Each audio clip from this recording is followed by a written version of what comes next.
Well, it was never a decision. It was never a choice. Since I became more conscious as a little girl, I used to write little words. I think my first poem, I think I was 8 when I wrote my first poem. It was beautiful. I mean, very grown-up poem for a little girl. I don't know where I got those words, probably my mother. But always when I wrote, I drew.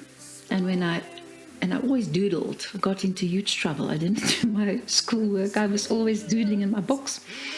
And with that, the words came, and with the words came the image. So for me, they were inseparable. Which is only later I discovered that it's in the academic circles, in the world of art. It's not, you should make a painting and not have any words accompanying it, and you should write and you don't have to, necessarily illustrate it, that there seems to be a divisiveness between them, which even if I tried, I could not ignore. So I think over time I coined the term, I created the term word images, as that is what I do. If it sounds like poetry, wow. If it sounds like music, even better. If it sounds like if it becomes multi-dimensional media, then I'm okay with that too. So I think I've never stopped doing that. So every single poem in this album happened with the painting, and sometimes it's like moving from one to the other. It's not necessarily just the one and then the other follows. There's no linear. It's like a circular kind of happening.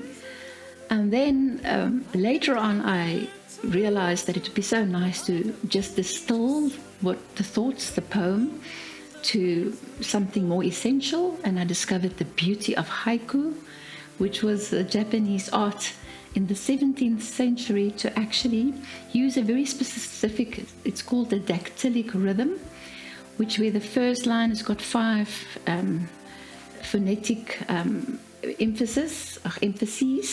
The second one 7, and then 5 again.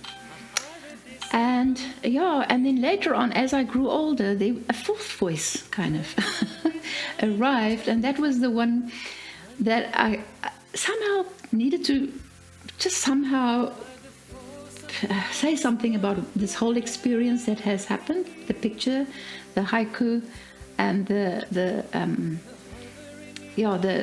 experience. I did say the experience, the picture, the haiku, and only later on realized that many times it was an aphorism. And an aphorism is something where you actually comment on something with a slight ironic twist. So there's some wisdom, but there's always a little line that just like I've just read here to you, like the turtle turns on its back, chuckling, about this whole lot. It almost makes it less serious, although it carries huge wisdom. Don't always get it right. And only in later years, I began to also loving music and trying to play music myself.